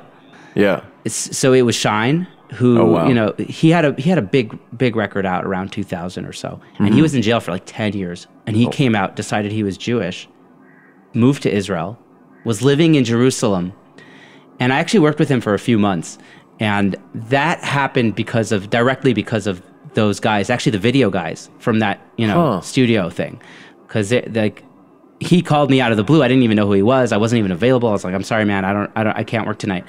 And I got a phone call, because he didn't introduce himself as Shine. He introduced himself as Moshe, which was his Jewish name. And I get a phone call from one of the guys at the video place, Shani. He says, "Hey Ben, you should be getting a call from Shine. He needs to work, And I'm like, Shine? Whoa, that's crazy. I just missed a phone call from somebody named Moshe. Could that be him?" Like he's like, "Yeah, that's it, Moshe." I'm like, "Oh my god!" So, wow. And at this point, I'm nobody. I haven't worked with anyone, Yeah. And I call him back, and like we worked together for a few months, and I really learned how to work quickly with him, because it's like, okay, now, yeah, okay, EQ me. So that really was an important part of me learning how to work quickly with an artist. That's awesome. I mean, what's amazing about this story is it's an awesome story, but it's also like, if you talk to anybody in our line of work, they'll have a story like this, where it's just like, because of some connections, you get a call, and it's a call that you otherwise should not have come your way. And, we all got those kind of like something like that, right? And it just shows you the value of, interdependence, not just independence, but interdependence as well. Oh, I love that. Okay, there's something I want to ask you. It may be related to the narrative you were telling now, but sure. You mentioned it at the beginning when we started talking, and it would be a good moment for some clarity. So you described yourself as orthopraxy, and also you didn't describe yourself as an orthopraxy. You just described yourself as someone who. That's what they do. And you also described yourself as a Zionist. And Zionism is a word that is controversial. People have different definitions of it. And you were speaking about how there are people that you feel are misrepresenting it as well. So from your point of view, are you willing to give first maybe what your definition of Zionism is, and then also from there, could you elaborate on, I think I understand orthopraxy, but just a quick maybe like what that means for you? Yeah, well, I'll start with Zionism. I think that's a bit easier for me to answer, even though maybe it's more loaded. You know, I think just Zionism is the belief that the Jews deserve their own homeland and have the right to go back to that homeland. And it's interesting thing about Judaism, which makes it really special, and what makes Israel very special is because it's kind of like the first place where it wasn't a Jewish homeland and it became one again. And there's not a lot of, like you were saying, like, you know, Hinduism doesn't have like, you know, we want to come back to this place, or we want to go, you know, this is the important location. And because of this belief, Jews were able to come back to Israel after 2,000 years of exile, which is insane. Yeah. And not just that, the Hebrew language was resuscitated from death. Like, you know, it was, you know, the Hebrew language was used obviously when you were doing Talmudic study or Bible study or whatever, if you're, you know, but it came back. It became an actual used language, and I use it every single day. Like, I talk to people in Hebrew, and that's a crazy thing. And is that the main language that's going, like, that you're doing your day-to-day kind of errands in? Errands? Yeah. If I'm going to a store or something, interacting with people, absolutely. A lot of my clients are Anglo people. I do work with a lot of, you know, English-speaking people also abroad. So I do interact a lot in English, but I do obviously interact also in Hebrew. So, you know, so I do have obviously clients that are, you know, Hebrew speakers. I work with artists, and I go to weddings and I talk to people in Hebrew, and whatever it is that I'm doing. So it's all the time I'm using Hebrew. Yeah. At what point in your life did you learn Hebrew? My whole life, because I grew up in this modern Orthodox thing, we studied Hebrew from first grade, and I wasn't very good at it. I was actually terrible at it because I didn't want to learn it. But when I moved here, or actually when I came for the year and a half to study in seminary, I kind of finally wanted to learn Hebrew, and I wanted to be incorporated into this thing. And once you want to do something, you throw yourself into it. It's not so hard. And I had a background. I had some, you know, background layer of knowledge. But I had a similar experience with Hindi. Because, I mean, my first language is Bengali. Like, my mom just spoke to me in Bengali out of the womb types. So even though I was born over in Canada, like, I spoke Bengali before I learned how to speak English. My mom just assumed, like, we'll put him in school, he'll figure English out at that time. That's a smart move. Which is what happened. And and then, because those two languages are related, Bengali and Hindi, they're like, they belong to the same broad linguistic category. Once I moved over here, I mean, I was just kind of like whatever about Hindi for the longest time. And then when I moved over here, like when I would come here as an adult, that's when I wanted to learn. I was like, oh man, like if I could just speak a little bit better, all these interactions would be better. I'd be a lot cooler. You know, I could yell at people in Hindi and insult them in Hindi, which I still can't do very well. And it's probably for the best that I don't. But in Hindi, we have some spicy insults.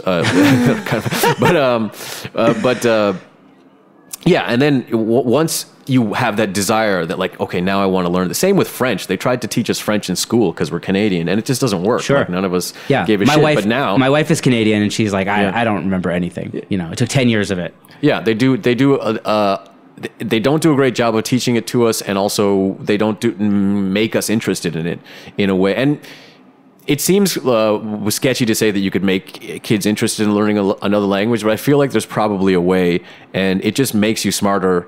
Like, like, you know how in North America we view, like, having to learn a second language as an imposition? Yes. Whereas, like, that's exactly in what every it other is. part of the world, it's like, in every other part of the world, it's like, we just speak 3 languages. Like, you know, it's like, that's the bonus. Yeah. Yeah. And so anyway. Yeah, so, I'm with you. That's actually why I didn't succeed in Hebrew, I think, until I came here, was because I was like, oh, this is such an imposition. Why do I have to do this? Like, I already speak English. And then I came here and it's like, oh, I want to do this. Let's do this, you know? Yeah. Great. So that's the Hebrew language being reconstructed is really interesting. I briefly remember reading / watching a video essay on that, and it's fascinating. That one can do such a thing. And also just the modern like obviously all kinds of new words need to be, and concepts need to be added because we live in a world filled with new things. So there's that angle as well. Yes. A quick aside, there's a linguistics podcast I listen to a lot called Lexicon Valley.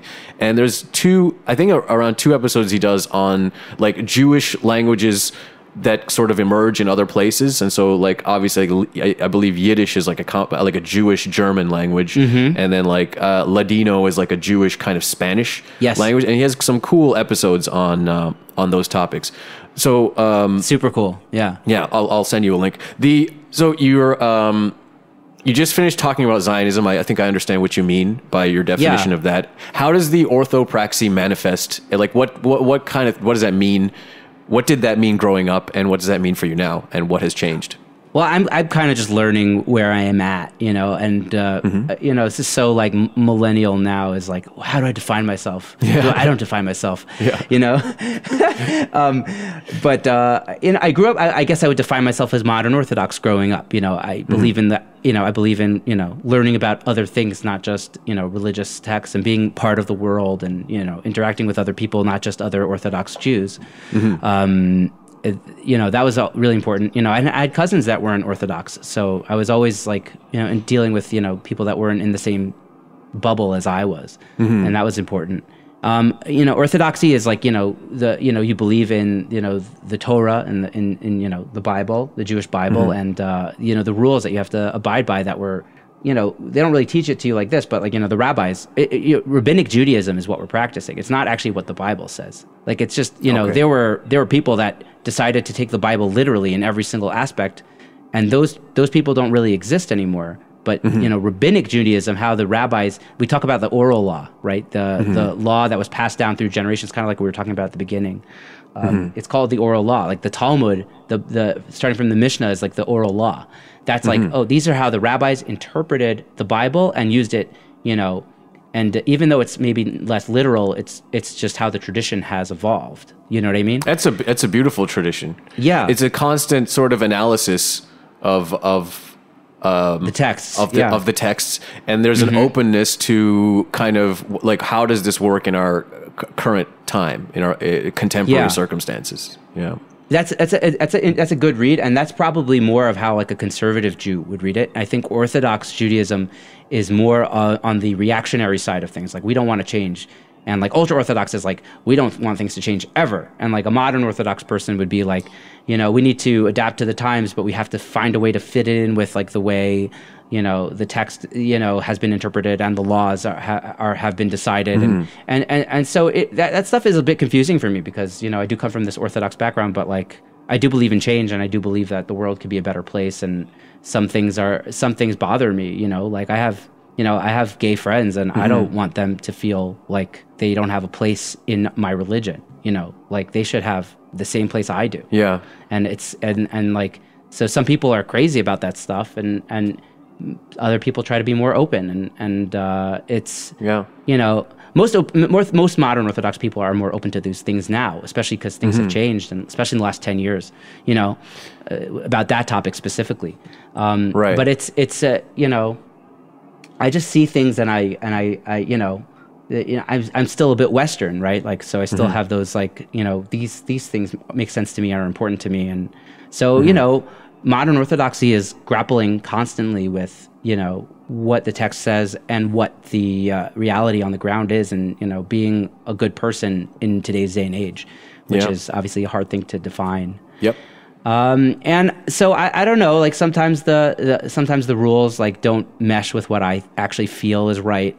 And so, and a lot of them, this is a whole, thing that I'm still discovering and not sure about, and I don't know how far I want to go down this rabbit hole, just because I haven't explored enough. But, I think I still believe in God. Obviously belief is changing. People believe and then they don't believe and then they believe again, and it's kind of one of those things. But nothing is always 100% true. But I do believe, I overall believe in God, and I overall believe that, Judaism is good for my life.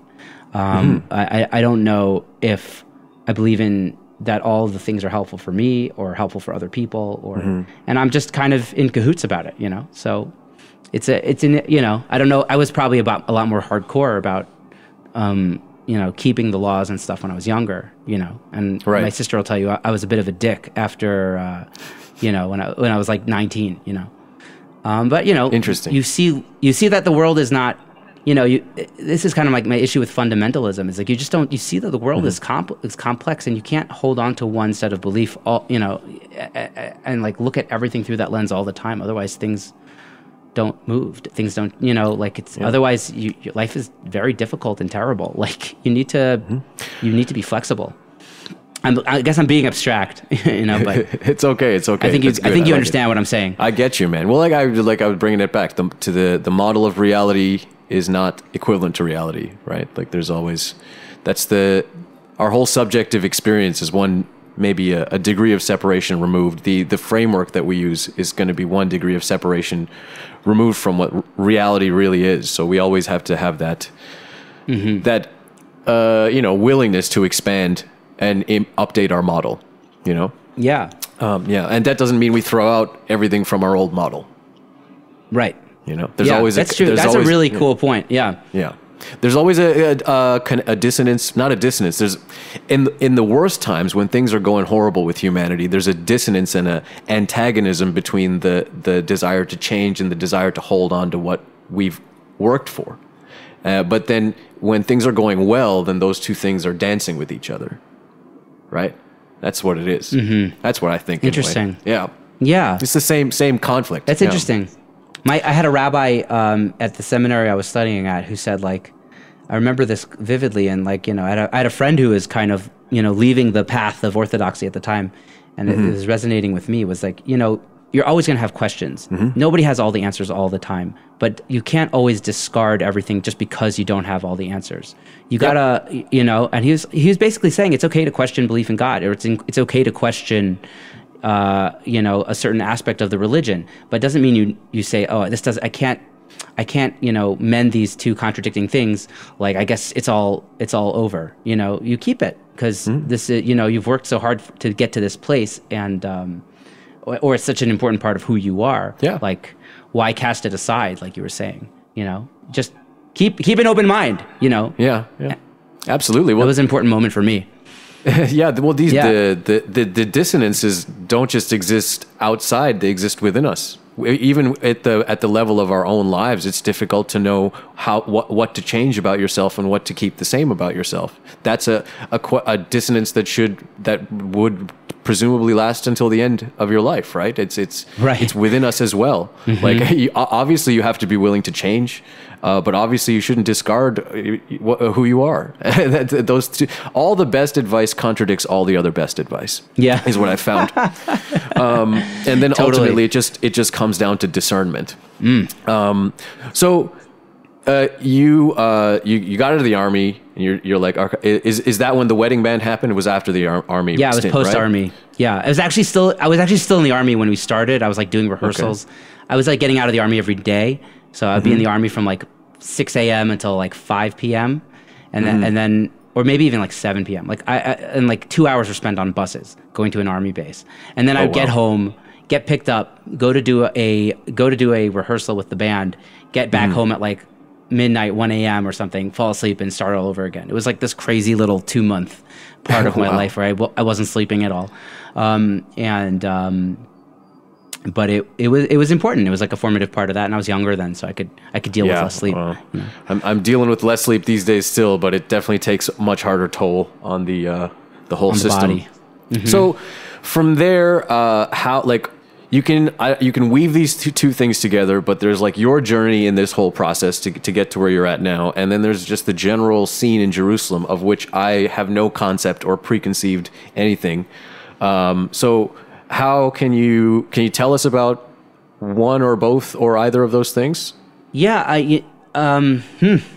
the Jerusalem scene is not very interesting. You know, if I had more foresight about wanting to go deeper and harder on audio and less so on the wedding scene, which is a move I decided to make about 4 years ago. I might have like spent more time in Tel Aviv, where there's actually a more budding scene. I just don't like Tel Aviv. I really like Jerusalem. Okay. Well, the pictures you showed me look beautiful. Yeah. Jerusalem's awesome. And it's got a different vibe. What do you not like about Tel Aviv? It's not that I don't like it. I just don't resonate with it. I don't know. When I go there, I feel like I just want to leave. Like, I don't know. There's something. I just don't like spending time there. Is it a big bustling city?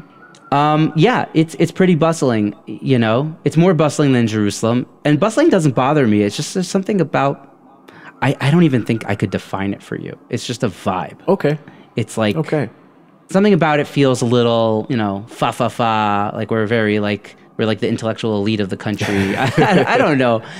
I'm super curious about this. I need to experience both of these places now. You got to come. Yeah, Jerusalem and Tel Aviv are quite different.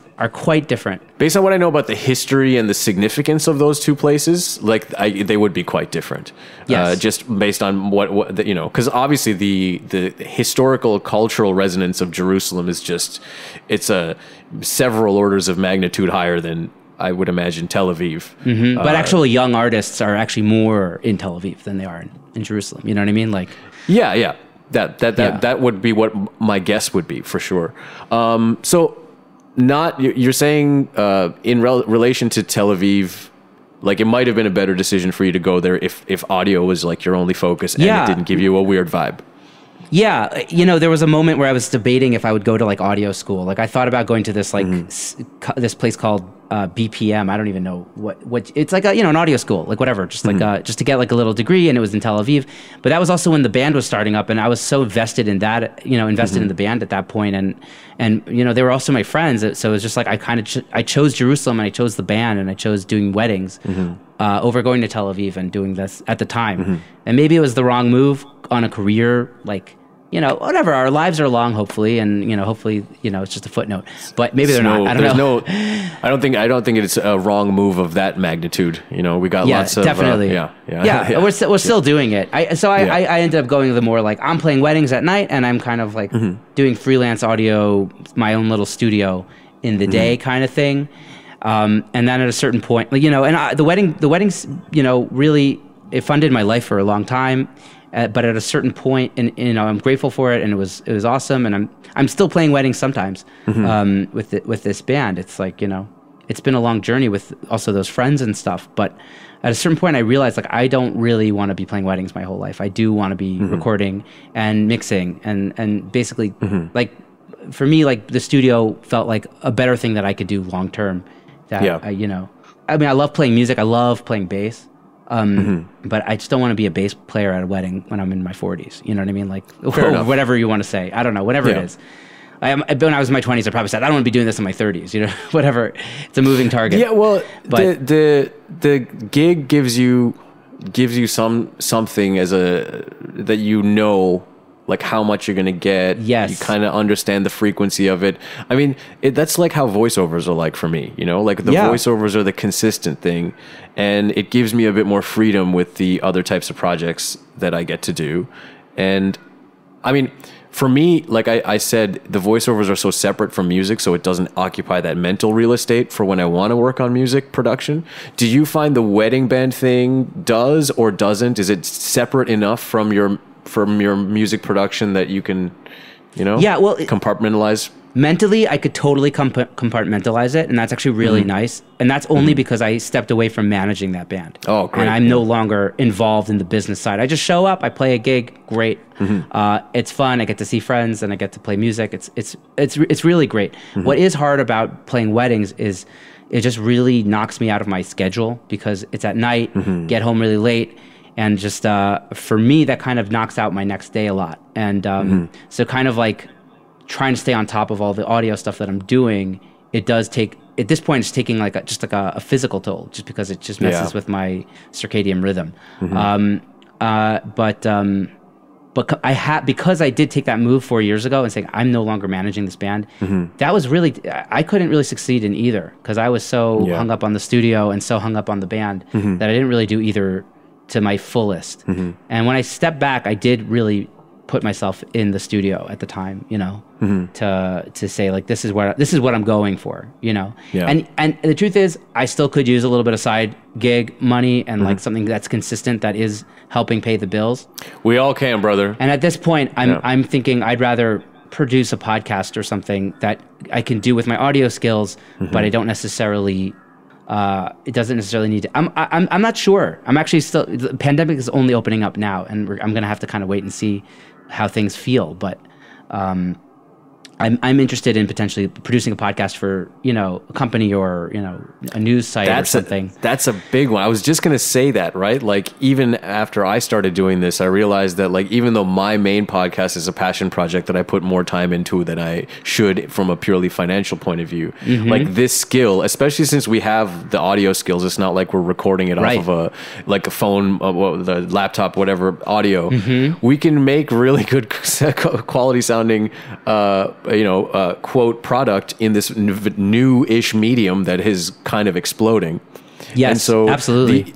The ability to add podcasting to your audio portfolio in addition to your music. I mean, I've been to your website. I've got the same thing on my website. For me, the podcasting has come under the music production and podcasting are now both under the umbrella of Floss Daily Productions. So it's cool that you get that skill, and you can get an income by doing it for other people. Whether it's just editing it or setting up the logistics of it, or there's lots. So there's plenty of potential there. Yeah, absolutely. Yeah. So I'm hoping I can make something work. I have a couple ideas of companies that I'm like kind of in touch with that maybe I could do something with. I'm not sure if it will pan out, or because it's hard to find a part-time job, doing this stuff, which is kind of what I would need, because I can't do full-time because I have enough other work from my studio that I need, that I need to do that as well.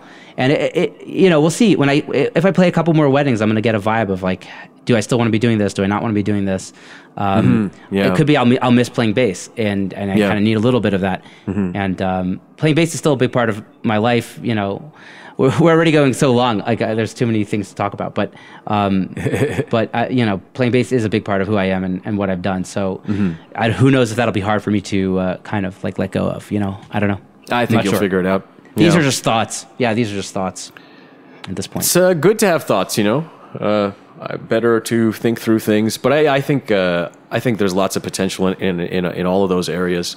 So what was in terms of your productions, like, can you tell people a little bit about the type of material that you've had the opportunity to do, and maybe what you would like to do?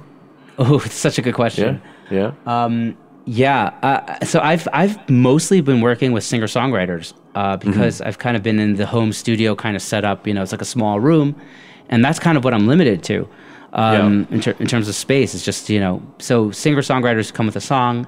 We help structure it out, get the arrangement. And it's usually me and the artist working together to make the production. So, I'll maybe program a beat or play the bass, and they'll maybe play guitar, maybe play piano, do the vocals. Most of what I've done has been that, like the kind of what you were talking about, what you did with Molly on my podcast. Just, working, holding the artist's hand and helping get them a product that they're proud of. And that, like, it's the best we can do together between our, the two of us. That's been the bulk of what I've done as a producer. That plus like mixing for other producers. Okay. And in terms of like what I would like to do is, I think I do miss the music that I grew up on, and I think I've kind of gotten more into this singer-songwriter pop world, whereas maybe I would like to do more rock and roll and more indie stuff, which is kind of what I grew up doing, and maybe I have an even better ear for, to be honest. So it's interesting. Like just because of like the constraints of like how I work, I've been, I don't want to say forced because I chose to do this, but like I've been gone down the path of kind of the singer-songwriter route of being the bulk of what I produce. And I do love that. I do love that. But I think that I am missing a bit of that more edgy stuff that I, like I love like, Radiohead, Arcade Fire, that kind of stuff, that's kind of where I'm coming from. Also like, obviously Zeppelin and Pink Floyd and the Beatles and, more, obviously melodic, but like with a bit more of an edge to it, and usually bands and stuff. And I haven't done enough band production, Yeah. So what's the situation like there for bands? Like let's say things start to open up, or I suppose they are starting to open up over there. What type of, like, if I was to come visit you, what type of shows are we looking at there in Jerusalem? What kind of venues? Do you have a shortage of venues, or an extra, like or the opposite? In Bombay, most Indian metros, even though the cities are huge, we have a shortage of venues for this kind of. Yes, we actually have a shortage also in Jerusalem. Mm-hmm. There are some cool stuff in Tel Aviv. There's like the Barbie in Tel Aviv. You may have heard of it. Mm-hmm. There are clubs, but there's not really. There's no club in Jerusalem. This is something that I've thought about, and I haven't really thought about it in a while because it's been a while since I've thought about shows and stuff. But there was never a club in Jerusalem in my day since I've been here that's been like a place that could foster a scene. Have you read David Byrne's book about music? No. He's like the guy. He's Talking Heads. Talking Heads. Yeah. Oh man, so he has a great TED talk on. Oh really? Oh, yeah, I really recommend send it. it to me. Yeah. So he has a book and he talks about building a scene, and I read that and I was really fascinated with it. And he talks about CBDB, I think. CBGBs. CBGBs. Yeah. Yeah, CBGBs in New York. You're from New York, man. You got to know that one. I know, pathetic. I just haven't thought about it. I just haven't thought about it in a while. But he was talking about how CBGBs, like in the 80s, was like the perfect place to build a band and build a scene, and like reading his qualifications, I was like, there is nothing in Jerusalem that could do that, because it's just that, it's like restaurants that want to like, bring people in for a day, for an evening. It isn't like a place that like fosters a community. And there might be stuff like that in Tel Aviv that I may or may not know about. But in Jerusalem, it really is lacking that kind of thing. So I think it is hard for bands to be successful in this city. And I don't know how many bands there are. I mean, there are bands. There are definitely some cool bands in the area. What is cool is in Jerusalem, there will be festivals in the summer. So there's like, you could go to a stage in the valley between the old city and the new city. It's called Gay Ben Hinnom. And they have like a food truck festival in the summer now. And I mean, not this year, but in general. I'm assuming it'll come back this year. And people. When is summer technically in Jerusalem or Israel generally? Soon. I would say May. It gets hot. Okay. From like, I still haven't figured out what people call summer in India. But it's all different. But when I say summer, like usually people are talking about August, which is when the kids are off school, like August break. Right. And so there'll be festivals like that where, there'll be a stage, and at a certain people are getting food, and at a certain point a stage will, a band will play on a stage. So there are festivals, and we actually have a very cool, it's called Machane Yehuda. It's the open air market of Jerusalem, in the new city. And it kind of became this really cool place since I've been here. Like, it's called a basta. A basta is like a stand in the market, like a small thing. And a lot of them those bastas have turned into, bars, restaurants, and it's become this really hip place. So the problem is it's kind of small for bands, but bands will pack in sometimes and play.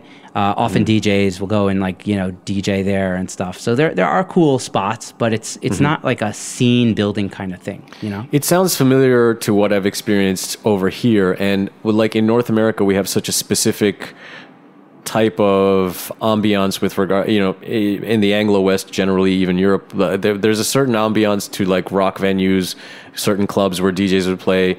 And then, coming to India and seeing how some of the venues like that exist and they kind of go in and out of business.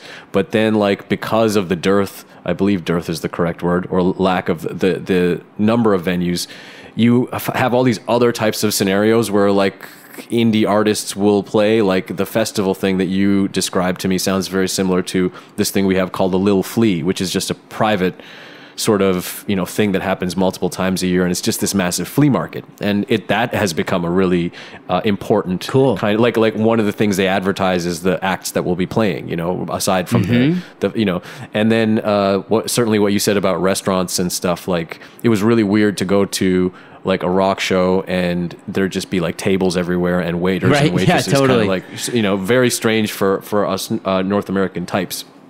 And it goes to show how important, like, a scene isn't just people making music. Like, that's clearly important in a very big kind of way. But the thing that I've really come to realize from sort of being in a scene, or at least in the fringes of a scene, is how important the other people are that are doing all of the tiny infrastructure-y things, right? Like, whether even like what we're doing, like people that organize, like that create these venues, people that book these shows, people that start sort of art collectives, and maybe don't ever perform, even though you go to visit their home and they're talented and they're doing all kinds of stuff, but they're not working on any of their own thing because they've started a label or they've started a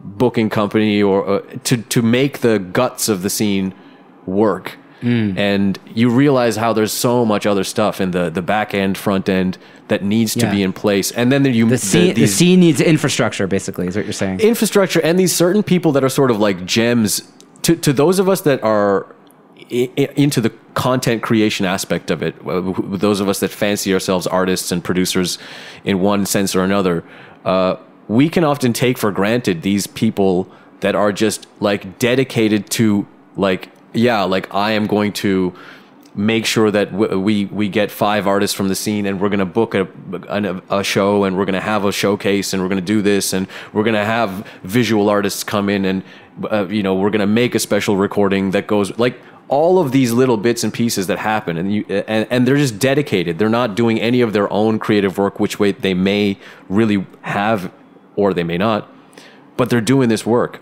And then on top of that, sometimes you have actual artists that are also doing like 2 or 3 of these other things, whether it's like a radio show or a podcast, or they're running a label. And if there's a lack of venues, then I suppose it's you hope someone's going to take the risk and open one up, and right. In that sense, right? That's the hope. Yeah, let's hope so. There was a pretty divey bar. I don't even know if I doubt it survived the pandemic, but called The Blaze, where I used to play every once in a while, either with my wedding band pretending not to be a wedding band for a night, or I did like my album release show when I released my album there, and and I know some bands that kind of started there. There's a jam band called What's the name of your album, and where can people find it? Oh yeah, I don't know if I want them to listen to it. It's been a while. No, they could definitely listen to it. It's called Kings and Things. I released it in like 2013, and like today I'm not so proud of the way it sounds, but back then it was my best foot forward. And I think some of the songs actually still stand up. Not all of them, but some of the songs definitely still stand up. They can check it out. It's on Spotify. I don't know, all of them. Kings and Things. I've had a couple singles since then. Not too many, not enough. I probably should do more, but I just haven't prioritized it. The artist side of me. You've got me, and I'm sure many other friends you've made from your podcast that you can always use as a sounding board if you ever want to send a demo or like what do you think of this? I'd love that, man. I'm sure you've got more than just me in your Rolodex for that, but I'm also there. Oh, thanks, man. Yeah. I actually appreciate you saying that. So yeah, next time I'll send you something. Yeah, for sure. I'm always around. We've been hitting the 2-hour mark. This is great. What a fun and expansive conversation. Yeah, this is a blast. We talked about so many things. Yeah, I want to keep going, but you're so easy to schmooze with. This is great. There's always something interesting to comment on and just chat about. So I love the way your brain works. Your brain is like picks up on interesting things, Likewise, I think we've now officially been on each other's podcasts, so now we'll have to create more excuses somehow to keep talking to each other, both certainly offline, but just a WhatsApp away for sure. Yeah, certainly offline. I'm sure we'll continue to holler at each other, but we'll have to now concoct a reason to podcast again. I think because it's just a lot of fun, isn't it? Yeah, let's do it, man. Yeah, that'd be great. I suppose I should let you go. You have a good one. Thanks for talking. You too, dude. Yeah, absolutely. And be in touch.